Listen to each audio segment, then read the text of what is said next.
vídeo anterior eu expliquei o que é inflação, hoje a gente vai falar da principal arma que o Banco Central tem para controlar essa inflação, que é a taxa Selic.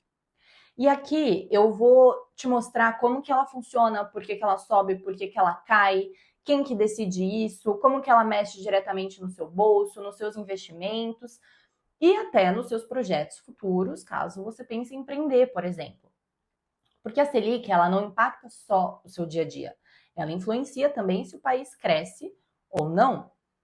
Então, antes, vamos recordar o que é a inflação, tá? A inflação nada mais é do que o aumento generalizado de preços, ou seja, quando você percebe que o seu dinheiro hoje compra menos do que ele comprava antes. E esse aumento, ele pode acontecer por vários motivos. Um excesso de demanda, choques de oferta, crises externas, mas no final das contas, quando os preços sobem demais, significa que tem muito dinheiro circulando na economia em relação à oferta de bens e serviços, ou seja, eu tenho mais dinheiro disponível, mas a economia não cresceu no mesmo ritmo. E o resultado disso, mais gente querendo comprar e pouca coisa disponível. Consequentemente, os preços acabam subindo. E como é que a gente combate isso então? Bom, se eu tenho dinheiro demais circulando, eu preciso enxugar esse excesso de dinheiro. E a principal ferramenta para fazer isso é a Selic, que é a taxa básica de juros da economia. Então, a Selic ela é definida lá pelo Copom, que é o Comitê de Política Monetária do Banco Central. Eles se reúnem a cada 45 dias e lá eles vão decidir se eles vão aumentar, reduzir ou manter a taxa. E aqui é importante, tá, gente? Eles não olham só para o que está acontecendo agora no Brasil. Eles vão se basear em projeções de inflação para os próximos meses e anos para tomar essa decisão. Então, o que entra na conta?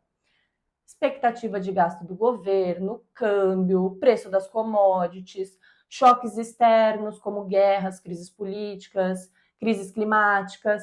Tudo isso pesa porque tudo isso pode influenciar a inflação futura.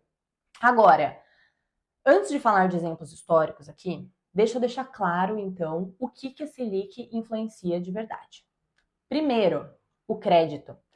Se a Selic sobe, os empréstimos, os financiamentos, o rotativo do cartão de crédito, eles ficam mais caros.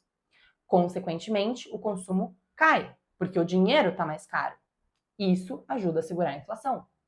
Segundo, os investimentos. A Selic ela é a régua que define o CDI. O CDI é o que remunera os CDBs, os fundos referenciados DI, o Tesouro Selic, algumas debêntures, ou seja, quando a Selic sobe, a renda fixa fica mais atrativa. Quando ela cai, nós vemos os investidores buscando mais risco, indo para a bolsa, para outros ativos de risco, para tentar ganhar mais dinheiro. Então, agora eu vou dar alguns exemplos históricos para deixar mais claro, na prática, como que isso funciona. Então, lá no governo Dilma, que foi de 2011 a 2016, nós tivemos um problema clássico. A gente não tinha um banco central independente. E lá em 2012, a Dilma forçou a queda de juros na canetada, levando a Selic para 7,25. E por quê? Porque ela estava incomodada com os juros altos. Só que a inflação não estava baixa. Pelo contrário, ela seguia muito alta. O resultado disso foi que o BC foi obrigado a subir juros agressivamente depois disso. A gente chegou a 4,25 em 2015 e isso custou muito caro para o país. Gerou uma crise sem precedentes, a gente teve perda de confiança, impacto direto não só no mercado financeiro, mas no país todo. E depois disso, ficou muito claro que o Brasil precisava de um banco central autônomo, independente. E lá em 2021, essa independência virou lei. Então, o presidente do BC passou a ter um mandato fixo, que não coincide com o presidente da República, e isso acabou trazendo mais credibilidade, porque acabou eliminando a chance do governo trocar o presidente do BC por conveniência política, como tinha acontecido antes. E depois desses 14,25 da Selic, ela entrou em queda e chegou ao menor nível da história de 2% em 2020. E o que explicava isso? A economia estava fraca, a inflação baixa e nós tivemos até episódios de deflação, né, que é o contrário da inflação, é quando os preços caem. E no auge da pandemia, isso ficou ainda mais forte, porque o consumo despencou, as empresas fecharam, todo mundo ficou em casa e a atividade parou. Consequentemente, a inflação caiu. E isso abriu espaço para a Selic desabar até 2% ao ano. Só que, quando a economia reabriu, veio um choque inflacionário mundial. A gente tinha falta de insumos, alta nas commodities, problemas logísticos, dólar valorizado, uma guerra na Ucrânia acontecendo. Então imaginem, as fábricas paradas, cadeia de produção travada.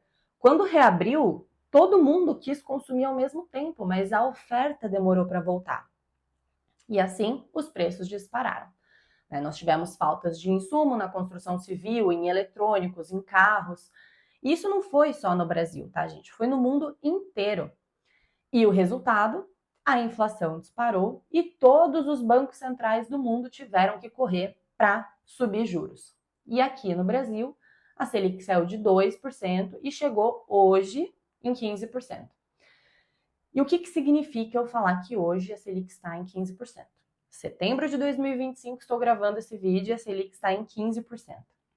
Significa que, se eu compro um Tesouro Selic, que é um título público considerado livre de risco, aqui no Brasil, eu vou receber 15% ao ano. E parece ótimo, né?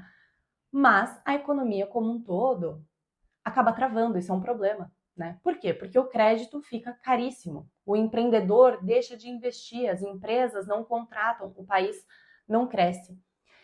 E o que eu quero que vocês tenham em mente aqui é o seguinte, tá? A Selic não é a causa de uma economia travada. Ela é a consequência de algo. Se a gente quer uma Selic mais baixa para o país crescer, nós precisamos de uma inflação controlada. E como que se controla a inflação? Com corte de gastos do governo e responsabilidade fiscal.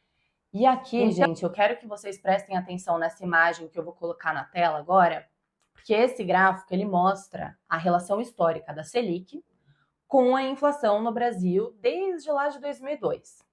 Olha como fica muito claro visualmente, né? Toda vez que a inflação aumenta, a Selic também aumenta.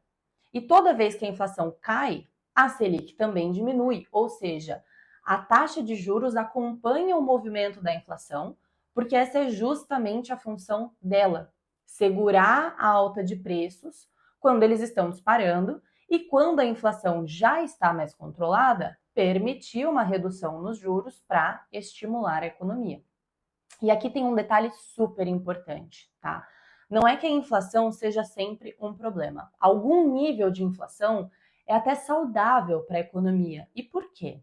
Porque ela mostra que a economia está girando, que tem consumo, que as empresas estão produzindo e vendendo, que existe atividade econômica. O problema não é ter inflação.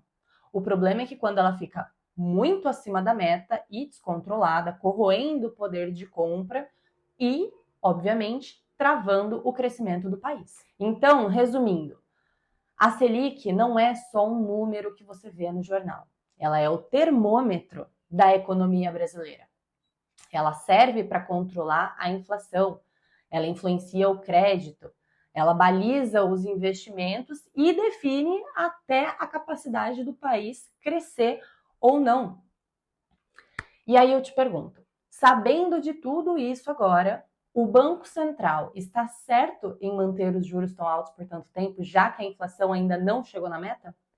Eu quero que vocês deixem a opinião de vocês aqui nos comentários, que eu quero saber o que vocês pensam em relação ao que está se passando hoje no Brasil em relação a isso. Me fala também se você entendeu de uma vez por todas para que serve a Selic e como que ela influencia não só a sua vida, não só o país, mas também os seus investimentos. E se você gostou desse vídeo, ativa o sininho, se inscreve no canal para não perder os próximos conteúdos. Até o próximo vídeo.